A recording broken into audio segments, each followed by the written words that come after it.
I showed up at my own penthouse, my cousin shouted. Who let her in?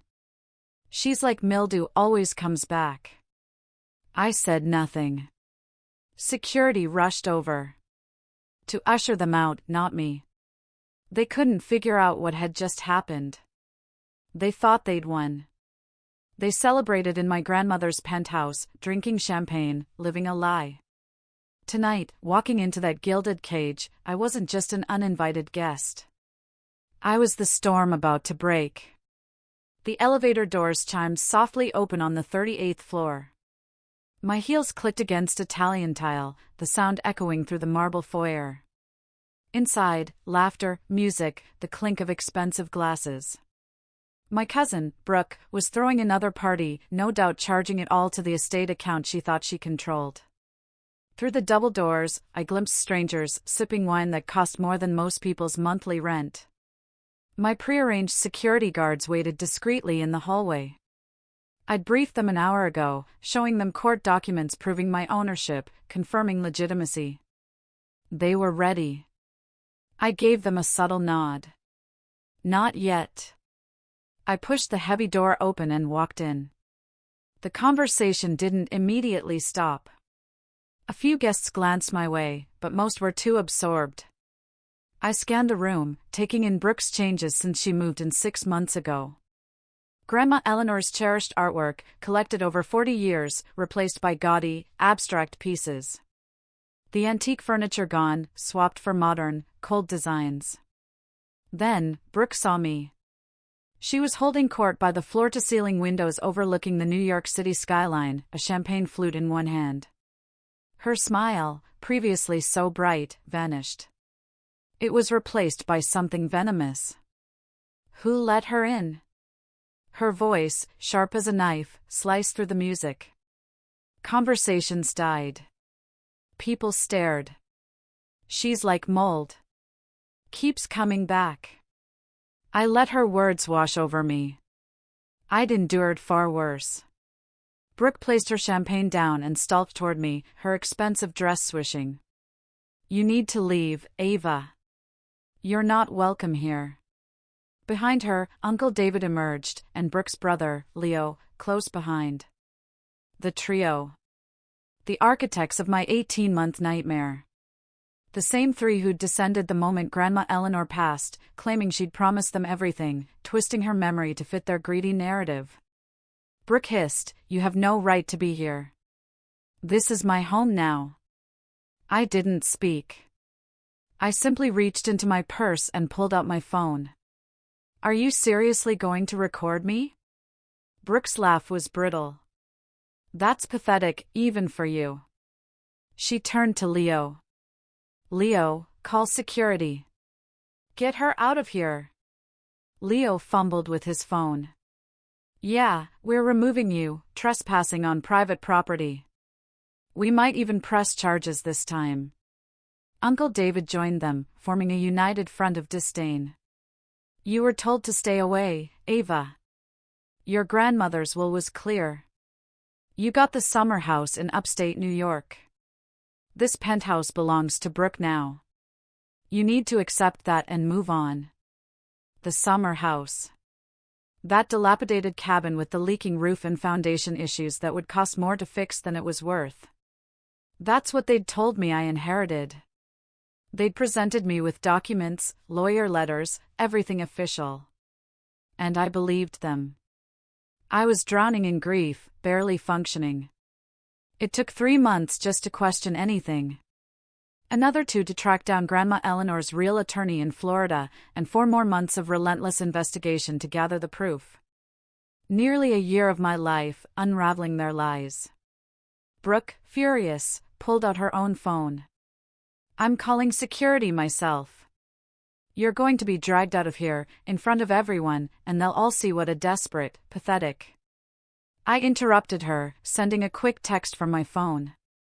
Seconds later, the 2 security guards walked in. Their uniforms crisp, their purpose undeniable. They scanned the room, their gaze landing on our group. Brooke's face lit up with vindictive triumph. She pointed at me. There she is. Officers, this woman is trespassing. Remove her immediately. The guards looked at her, then at me. Officer Miller, the taller one, addressed me directly. Miss Jones? Yes, I said, my first word since entering. We received your message. We're here as requested. Brooke's smile evaporated. What? No. You're here because I called you. She's the trespasser. Remove her now. Officer Miller turned to Brooke, unyielding. Ma'am, I need you to gather your belongings and vacate the premises. Color drained from Brooke's face. Excuse me? You're being asked to vacate based on the owner's request and legal documentation, Officer Miller stated. We're not law enforcement, so we can't physically remove you, but we can call the New York Police Department to enforce the court order. I suggest you leave voluntarily. Leo stepped forward, contorted. This is insane. My sister owns this property. Check your records. There's been a mistake. Officer Davis, the second guard, pulled out a tablet. After a few taps, he turned the screen toward Leo. According to the court order we received this morning and updated building records, the rightful owner of Unit 3801 is Ava Marie Jones. Ms. Sterling's occupancy was based on fraudulent documentation. We're here to ensure a peaceful transition. I watched Brooke's face cycle through confusion, anger, and stark fear. She looked at me, really looked at me. What did you do? Her voice was a barely audible whisper. Uncle David snatched the tablet, frantically scanning. This can't be right. We have the will. We have documentation. Your lawyer, Gary Cooper, is being investigated for fraud and forgery, I said calmly. Along with conspiracy and financial exploitation of an elder. The state bar suspended his license, and he's cooperating for a reduced sentence. They have all the evidence, including recordings of your meetings discussing how to manipulate Grandma Eleanor's estate before she even passed. The words hung like a shroud. I saw comprehension hit them.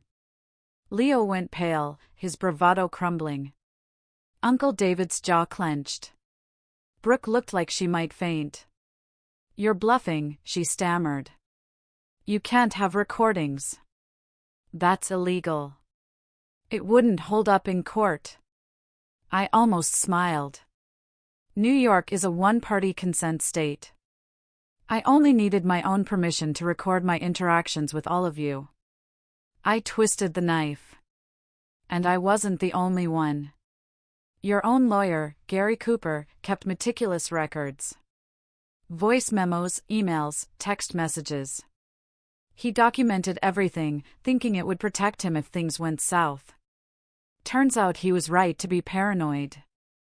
Just wrong about who the threat was. Near the bar, a man in a suit awkwardly cleared his throat. Brooke, I think I should head out. Early morning tomorrow. He moved towards the elevator. Nobody leaves. Brooke shrieked, her composure shattered. You're all witnesses. You saw her come in here and threaten us. We saw a property owner arrive at her own residence, Ms. Kennedy, a local news anchor, cut in, her phone held high.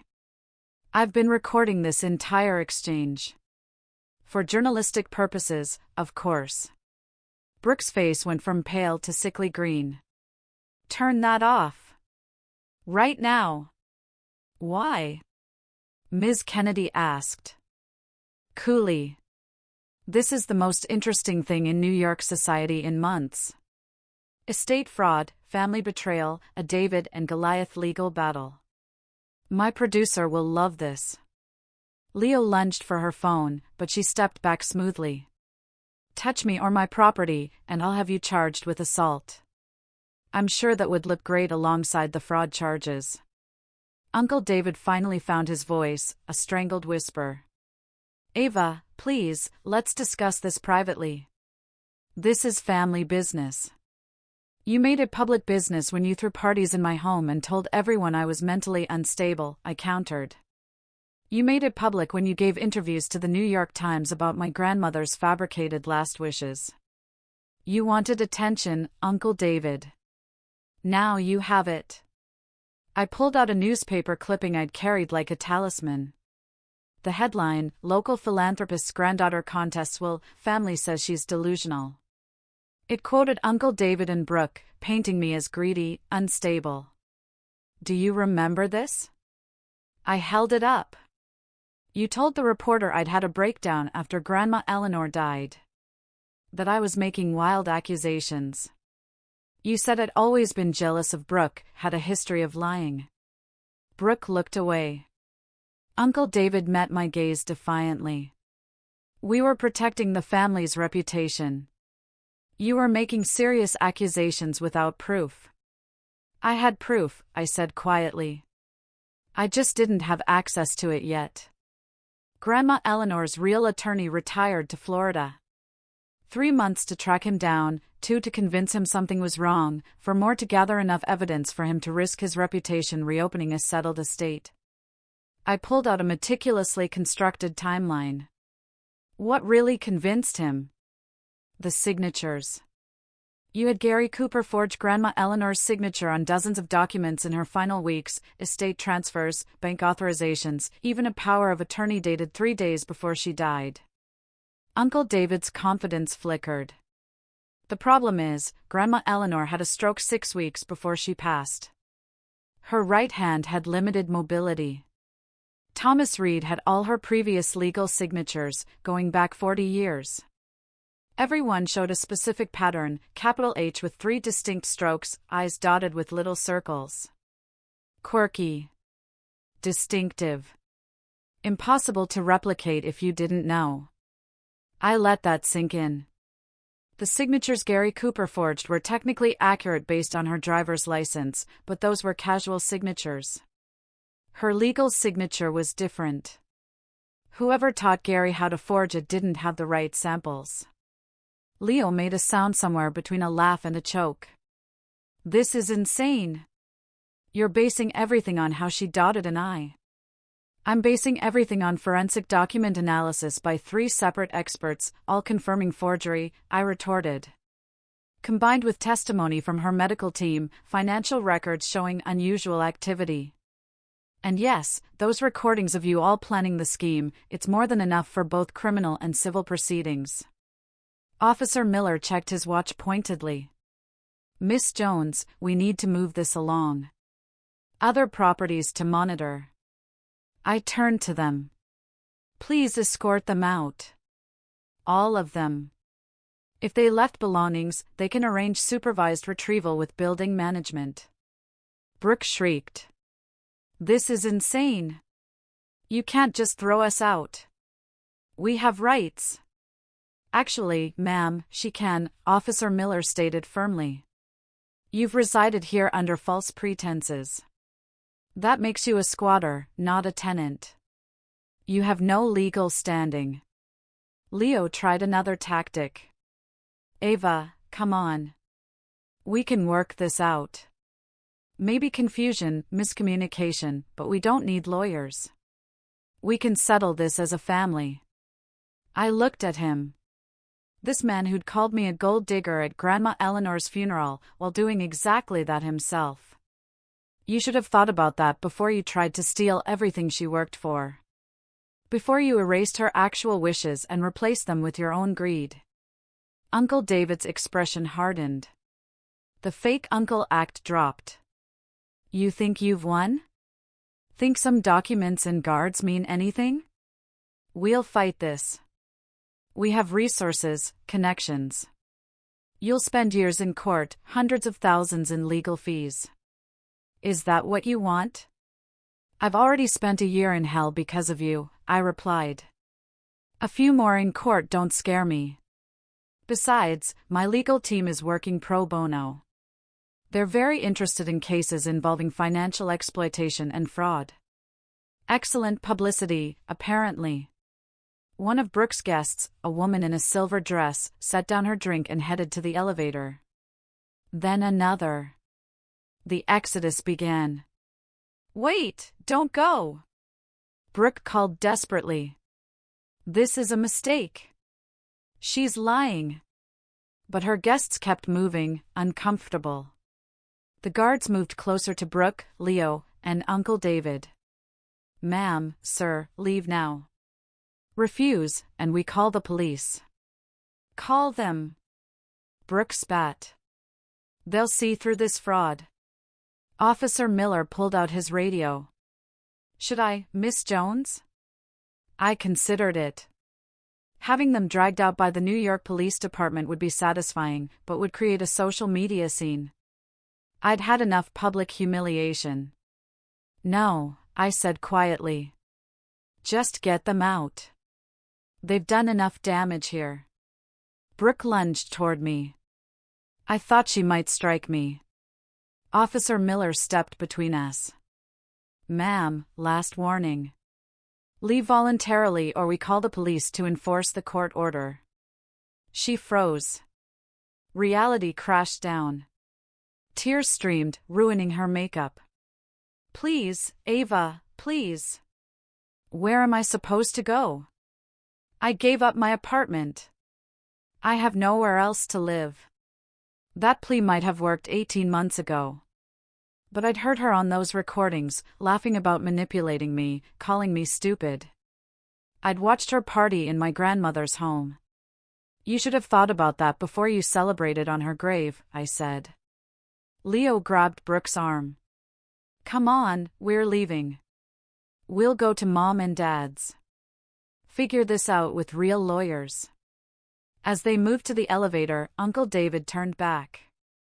His expression, pure venom. You're going to regret this. You have no idea what you started. I didn't start anything, I replied. I'm just finishing what you began. The three crowded into the elevator with the guards, Brooke's sobs echoing. The remaining guests had vanished. The doors closed. The penthouse was silent, save for soft jazz. I walked to the windows. The New York City skyline glittered. My reflection stared back, a woman nothing like the broken person I'd been 18 months ago. My phone buzzed. A text from Grace, the private investigator. Did it work? I typed back, like a charm. They are out. 3 dots appeared. Good. You earned this. Your grandmother would be proud.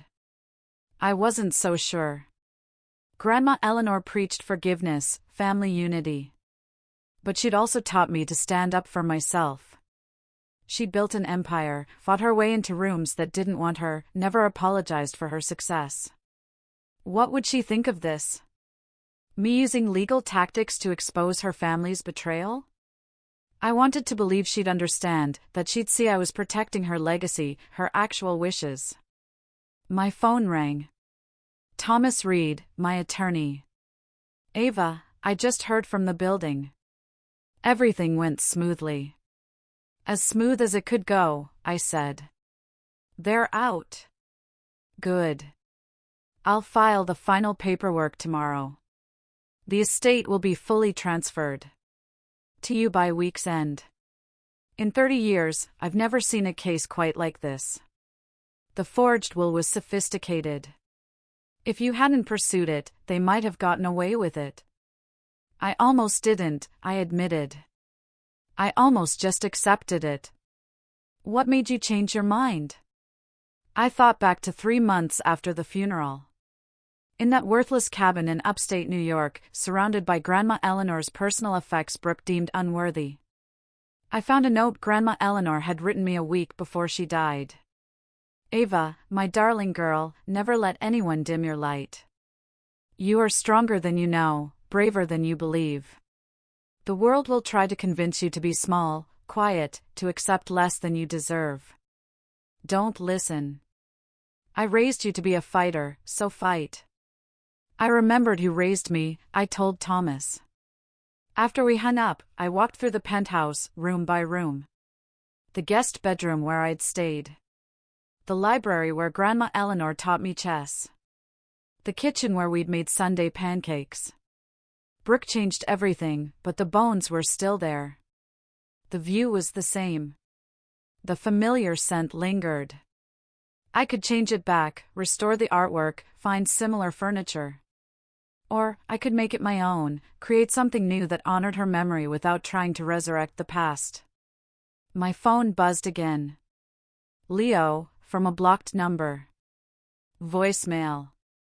Then Brooke. Then Uncle David. I blocked all three. More calls would come, more attempts to negotiate, threaten, manipulate. They'd try to turn other family members against me, spread more lies, maybe even follow through on legal threats. But I was prepared. Documentation, recordings, witnesses. Truth on my side. The jazz music finally ended. Silence. I connected my phone to the sound system, pulling up a playlist Grandma Eleanor made years ago. Ella Fitzgerald's voice filled the space, warm and powerful. I poured myself water, returned to the windows. The city lights blurred as tears finally came. Not sadness, exactly. Release. I'd held everything so tight, staying strong. But standing here, in this space finally mine, I could let go. My phone lit up. The family group chat, removed from months ago, had added me back. Messages flew. Uncle David, this isn't over. Aunt Susan, what's going on? David says you're suing the family. Cousin Daniel, can someone explain? Brooke, she stole the penthouse. She forged documents and kicked us out. She's insane. Messages piled up, frantic. They spun their narrative, making me the villain. In an hour, everyone would hear how I betrayed them, stole what was Brooke's, destroyed family bonds over money. I could defend myself, send evidence, prove who really forged documents. Part of me yearned to clear my name. But the part of me that learned hard lessons knew it wouldn't matter. People believe what they want. Family politics trump evidence. Fighting in a group chat changes nothing. Instead, I left the group. Closed the app. Silenced my phone. Tomorrow, I'd call building management about changing the locks. Schedule an interior designer. Make this place mine, emotionally and legally. Figure out what Ava Jones wanted her life to look like, free from the expectations and manipulations of people who saw her as an obstacle to money. But tonight, I just stood at the window and cried. For Grandma Eleanor, who deserved better than family fighting over her memory. For the year lost to grief, confusion, betrayal. For permanently broken relationships. And maybe, just a little, for Brooke, Leo, and Uncle David. Whatever happened next, whatever consequences they faced, they'd live with what they'd done. They'd look in the mirror and know they betrayed a dying woman's trust for money. That guilt doesn't wash away. My phone buzzed one more time. Unknown number. I almost didn't open it. Curiosity won. This is Catherine Reed, Thomas's daughter. Dad told me what you did today. I was your grandmother's nurse during her final weeks. I'm the one who told your investigators about the pressure your uncle put on her. I just wanted you to know she talked about you constantly. How proud she was of you. How she wished she'd protected you better from the family. She knew what they were even before the end. You did the right thing. She would have wanted you to fight. I read the message 3 times, then saved it. Proof, finally, that I hadn't imagined Grandma Eleanor's wishes. That their will wasn't just fraudulently, but morally, wrong. The crying stopped. I wiped my eyes, looked at my reflection. Same woman, but different. Stronger. More certain. My grandmother fought for everything. Faced down sexist business partners, recessions, tragedies. Never gave up, never backed down. I was her granddaughter. I had that same strength, even when I forgot it. The penthouse felt different now. Not haunted, but full of possibility. I could do whatever I wanted. Live here, rent it, sell it, turn it into something new. The choice was mine, and mine alone. I finished my water, set the glass down. Tomorrow would bring new challenges, lawyers, paperwork, family. But tonight, I was exactly where I belonged. What would you have done in my shoes?